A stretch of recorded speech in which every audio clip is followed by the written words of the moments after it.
حج کو اس کے ساتھ نہیں جوڑنا چاہیے کہ جو حج کر کے ہم دن تے چھریاں ہور وڈیاں کر لیں دن تو باقیوں کے ہاتھ میں کون سے چھوٹی چھری، سارے بازار میں بڑے کاپے لے کے لوگ بیٹھے ہیں۔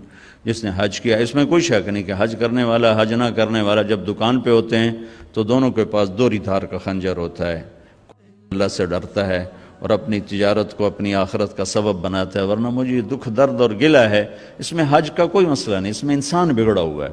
یا تو حج نہ کرنے والے سارے بہت بڑے دیانتدار ہوتے، ترازو ٹھیک ہوتے تو پھر کو حج کو گلہ دیتا، لیکن یہاں تو حج کرنے والا غیر حج کرنے والا، میرا سارا بازار ہی جھوٹ پہ چلا گیا ہے، بددیانتی پہ ہے، انتہا درجے کے ظلم و ستم پر ہے۔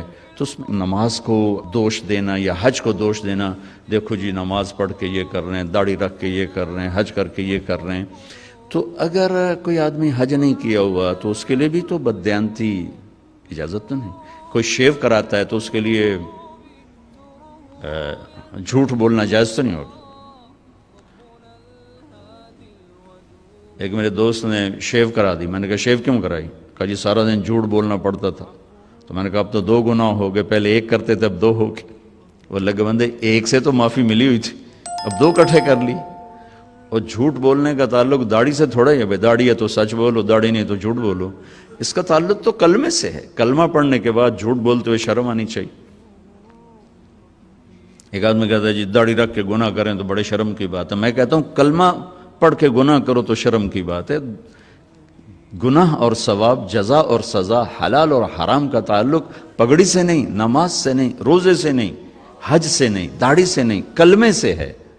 کلمہ ایک ایگریمنٹ ہے کہ یا اللہ تیری مان کے چلوں گا، تیرے نبی کے طریقوں پر چلوں گا، پھر میں انسان ہوں، کوئی خطا وطا ہو جائے تو معافی مانگوں گا، استغفار کروں گا۔ تو کسی کی برائی کی وجہ سے اس کی نیکی کو نہیں اچھالنا چاہیے۔ لو جی انہاں حجاں دا کی فائدہ، انہاں نمازاں دا کی فائدہ۔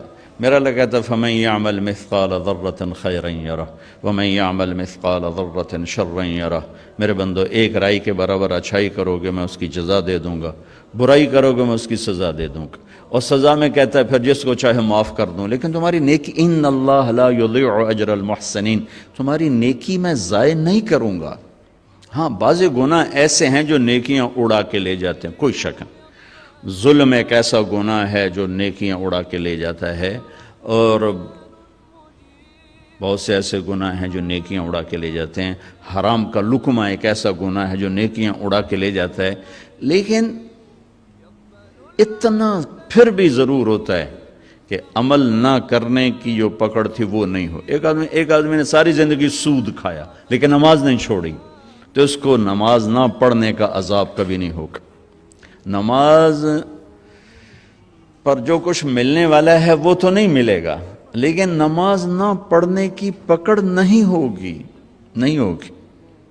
حج کیا حرام پیسے سے کیا، اللہ کے نبی نے کہا ہے اس کا اللہ آسمان سے کہتا لا لبیک ولا سعدیک، لیکن حج نہ کرنے کا عذاب نہیں ہوگا، حج نہ کرنے کا عذاب نہیں ہوگا۔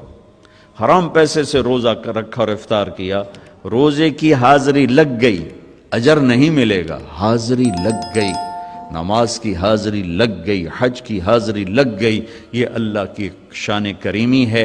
اور پھر پتہ نہیں یہ کب توبہ کر رہے ہو سارا معاف ہو جائے اور میں اعتراض کر کر اللہ کی نظروں سے گر جاؤں۔ میری بات غور سے سننا، جیسے آدمی زنا کر کے، شراب پی کے، سود کھا کے اللہ کی نظروں سے گرتا ہے، ایسے ہی لوگوں پر اعتراض کر کے اور انہیں حقیر سمجھ کے آدمی اللہ کی نظروں سے گرتا ہے۔ کسی پر اعتراض، کسی کی حقارت، کسی کی برائی کہ یہ کوئی آدمی ہے، یہ کوئی مرد ہے، یہ کوئی انسان ہے، یہ کوئی عورت ہے، یہ جملے نہ بولا کرو بھائیو۔